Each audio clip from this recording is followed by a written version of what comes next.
আজ পশ্চিমবঙ্গ বিধানসভায় উল্লেখ পর্বে স্পিকার স্যারের মাধ্যমে রাজ্যের স্বাস্থ্য পরিবার কল্যাণ দপ্তরের ভারপ্রাপ্ত মন্ত্রী মহাশয়ার দৃষ্টি আকর্ষণ করলাম।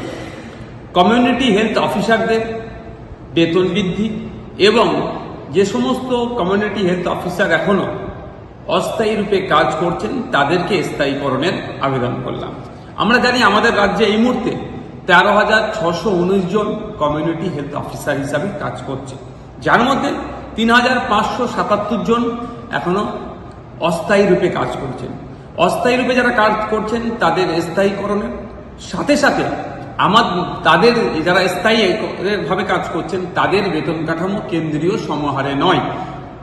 আমাদের প্রতিবেশী রাজ্য উড়িষ্যা, ওখানকার কমিউনিটি হেলথ অফিসারদের যা বেতন আমাদের রাজ্যের সেই বেতন নাই।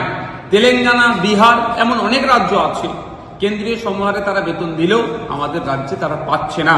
তারা এই বৈষম্যের শিকার হচ্ছে, ফলে তারা এই ধরনের বৈষম্যের না শিকার হয় এবং সাথে সাথে যারা অস্থায়ী রূপে কাজ করছেন তাদেরকে স্থায়ী যাতে করা হয় সেই মর্মে আজকে মেনশন করলাম।